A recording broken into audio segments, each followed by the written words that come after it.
La educación es el arma más poderosa para cambiar el mundo. Nelson Mandela. 3 años después de finalizar la Segunda Guerra Mundial, la Asamblea General de las Naciones Unidas declaró universalmente los derechos humanos como vitales. Como desarrollo social fundamental se dio el artículo 26, que habla de la educación, la base de una sociedad sostenible. Artículo 26 de la Declaración de Derechos Humanos. Educación. Toda persona tiene derecho a la educación. La educación debe ser gratuita, al menos en lo que concierne a la instrucción elemental y fundamental. La instrucción elemental será obligatoria, la instrucción técnica y profesional habrá de ser generalizada. Acceso a los estudios superiores será igual para todos, en función de los méritos respectivos. La educación tendrá por objetivo el pleno desarrollo de la personalidad humana y el fortalecimiento del respeto a los derechos humanos y a las libertades fundamentales. Favorecerá la comprensión, la tolerancia y la amistad entre todas las naciones y todos los grupos étnicos o religiosos. Promoverá el desarrollo de las actividades de las Naciones Unidas para el mantenimiento de la paz. Los padres tendrán el derecho preferente a escoger el tipo de educación que habrá de darse a sus hijos. Invitados especiales tenemos a Héctor Esteban Hurtado, docente de Educación Física en el Departamento del Meta, y a Pedro Andrés Castro Borda, ingeniero civil egresado de la Nacional. ¿Por qué cree que el derecho a la educación es un derecho fundamental? Creo que lo es por el hecho de que es un derecho que hace parte de la base de la sociedad. Creo que debe ser un derecho siempre fundamental, porque es algo que necesita que el ser humano haga para que una sociedad progrese, una sociedad sea más equitativa y pueda haber paz. Bueno, considero que la educación es un derecho fundamental, ya que nos permite adquirir herramientas que nos van a ayudar a esas brechas que existen en nuestro país, tanto a nivel social como económico. Cuando podemos acceder a una educación de calidad en la que podamos adquirir las cualidades o las habilidades mínimas para desarrollarnos en este contexto en el que nosotros vivimos o nos movemos día a día, pues la educación es una herramienta que nos permite aumentar algunas habilidades que nos van a permitir mejorar nuestra capacidad o nuestra vida a nivel social y económico. Acceder a la educación nos ayuda a ser personas pues mucho más independientes, mucho más analíticas de los diferentes procesos que vive nuestro país, y de ahí cómo podemos analizar y podemos aportarle a lo colectivo. La educación nos ayuda a recortar o a mejorar las diferentes problemáticas que tenemos. En Colombia podemos ver cómo la economía es uno de ellos, la parte social, ahora a nivel mundial con el cambio climático, y tratando de resolver o aportar a eso que buscamos desde hace mucho tiempo, que es la paz en nuestro país. ¿Cómo considera que se puede garantizar este derecho? La forma más pertinente en nuestro país y de acuerdo a la realidad que vive es generando inversiones, que la inversión que se haga a la infraestructura llegue a los sitios donde realmente se necesita. Desde mi experiencia podemos ver cómo hay instituciones educativas que no cuentan con acceso a internet, que sus elementos de formación tecnológica, ya sea computadores, salas especializadas en diferentes áreas, hablemoslo de inglés o laboratorios, no se encuentran de la mejor manera o incluso no existen en estas instituciones. El camino número uno para mejorar el acceso a la educación, creería yo que es la inversión en infraestructura. También podemos hablar de la formación de los docentes. También evidenciar cómo se pueden mejorar los planes de alimentación para los chicos, ya que algunas instituciones solamente cuentan con el PAE, pero de forma proporcional, no para todo el mundo, ni todas las instituciones cuentan con este proyecto. ¿Cómo afecta la falta de acceso a la educación a las comunidades marginadas? Como lo dije al principio, si nosotros no nos educamos, pues la capacidad de mejorar o de crear herramientas va a ser muy corta, y eso va a ser una imposibilidad para que podamos recortar esas brechas que ya mencioné al principio, tanto a nivel social como económico. Podemos ver que la pobreza se podría mantener porque no tendríamos cómo enfrentarlas. Esta falta de oportunidades y va de la mano pues con la realidad del país y de la violencia que viven muchos de nuestros departamentos, y al no tener posibilidades de acceder a una educación, pues de alguna manera hay que buscar un camino. Ese camino puede ser la violencia, hablamos de la guerrilla, las autodefensas, bueno, todo ese tipo de grupos que van al margen de la ley y que les ofrecen a nuestros jóvenes una salida rápida a esas dificultades.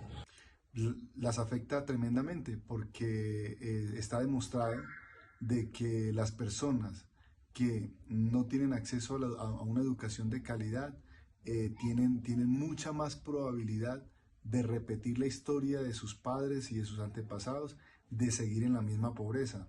El tener educación da la oportunidad para que esa persona que viene de muy abajo, que quizás ha tenido una historia de niñez y de adolescencia donde ha habido mucha escasez y falta de oportunidades, la educación se convierte en esa puerta donde esta persona puede llegar por lo menos a aspirar, a soñar con su esfuerzo de poder no repetir la historia de sus antepasados y sí tener un mejor futuro.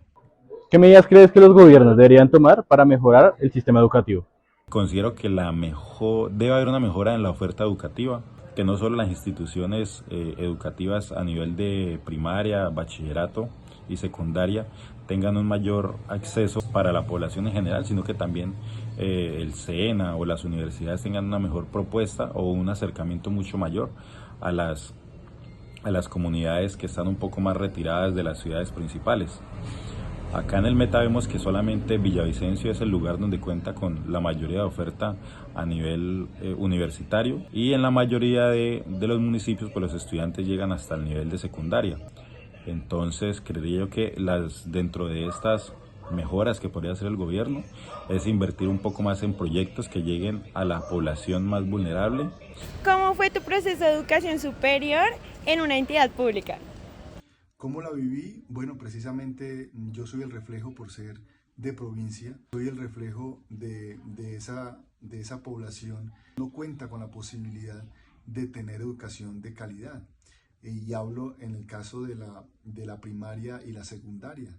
Entonces, cuando yo entro a la universidad, me di cuenta la diferencia de la educación que tienen los estudiantes de ciudades grandes como Bogotá, y más si son de colegios privados donde la educación quizás es de calidad. Digo yo quizás por hablar de manera general.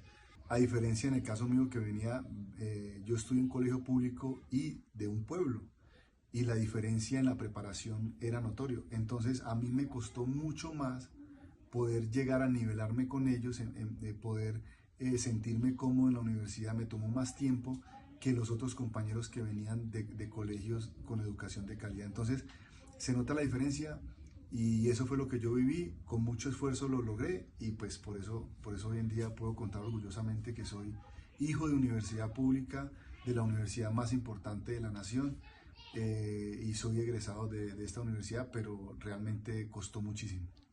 ¿Cómo ves la educación desde tu profesión o labor? La veo como lo que es, como un derecho fundamental. Yo digo que lo veo así porque Dios me ha dado el privilegio de poder ser padre de familia de un niño de 7 años. Entonces el tema de la educación lo tengo tan presente porque estoy formando a mi hijo juntamente con mi esposa, lo estamos formando, y nosotros queremos que nuestro hijo tenga una educación de calidad, que tenga la educación que no tuvimos nosotros por estar en una provincia. Hoy en día estamos en Bogotá, y entonces es nuestro deseo, como yo creo que todos los padres, de que sus hijos tengan educación de calidad.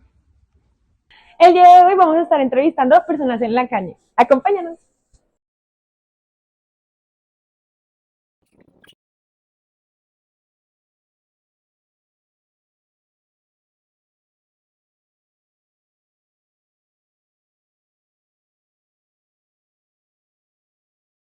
El día de hoy, como ya lo dijimos, vamos a estar entrevistando, pero ustedes se preguntarán ¿a quiénes exactamente? Y yo les contestaré: personas del común, las que se levantan, van a la calle, en la séptima en específico el día de hoy, que son personas que van a trabajar, estudiar o simplemente a darse un paseíto del séptimazo. Bienvenidos al séptimazo. Ahora busquemos gente participar en este día. Hola, mi nombre es Eva, el nombre de ustedes es. Hola Eva, un gusto. Jonathan Meléndez. John Gutiérrez, ¿A qué se dedican? English teacher. Ok. teacher de física. ¿Me podrías decir cómo ves la educación desde tu rol de trabajo en la ciudad? Mira, uno como docente siempre va a tener la vocación y la pasión por enseñar, transformar vidas, mostrar algo más grande que simplemente, por ejemplo, ir al colegio, sentarse y aprender unos conceptos específicos. Yo siento que nuestra labor como docentes siempre va a ser inspiradora. Como docentes, pues trabajamos en el área privada, en un colegio que es bastante grande, y yo siento que hoy por hoy la educación se plantea preguntas y retos que hace un montón no estaba.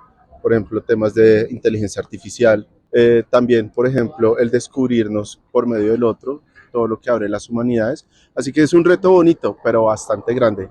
¿Tú qué opinas? Estamos cortos a nivel de educación en Bogotá, Colombia, digamos, basta ver los resultados de las pruebas PISA, por ejemplo, a nivel de ciencias. El tipo de resultados que obtenemos no son los mejores.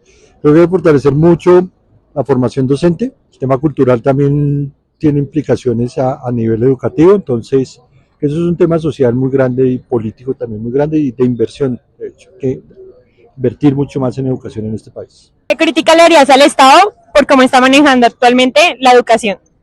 Basta ver la cantidad de recursos que destinan para la educación. Por ejemplo, educación no solo entendida como Ministerio de Educación, sino también educación científica, desarrollo técnico. Por ejemplo, cuando uno empieza a ver cómo se empieza a apalancar el Estado y cómo empieza a dar la financiación, uno dice, bueno, ahí ya hay pues una brecha bastante grande a lo que nosotros como Colombia y como país en progreso queremos lograr. Lo segundo es que no todo depende muchas veces de las políticas digamos, de los recursos. También la cultura que empieza a generar el país.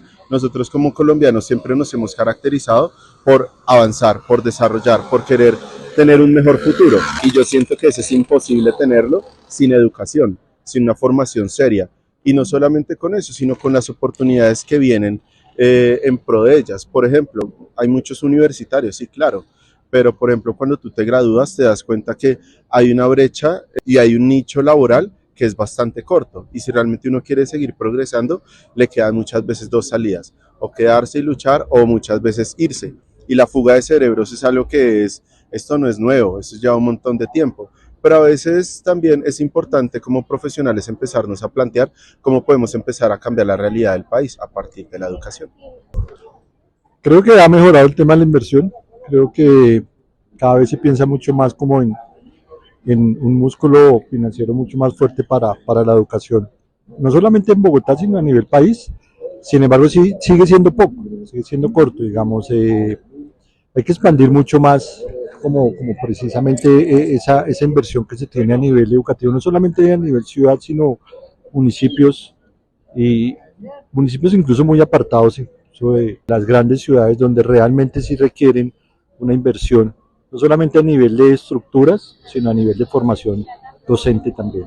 El día de hoy nos encontramos con Sacha. Viene desde Francia. Debemos preguntar cómo es la educación en tu país.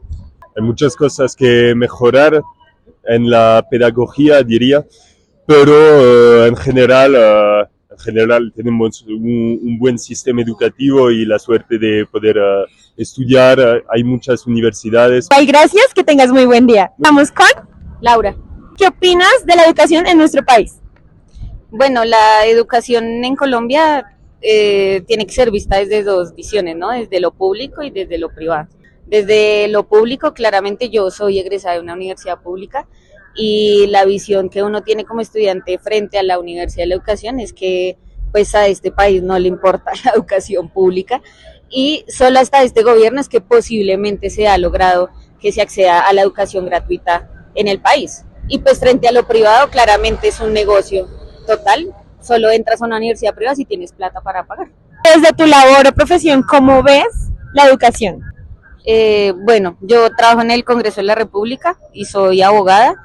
Y desde mi labor diaria, pues yo hago parte de la Comisión Sexta Constitucional, que es donde se tocan los temas de educación. Y la visión pues que se tiene en este momento en el Congreso es que es muy difícil que se logre transformar la Ley 30, que es la ley de educación superior, porque pues en el Congreso de la República no tenemos las mayorías alternativas que quieren que realmente en Colombia la educación sea gratuita y de calidad.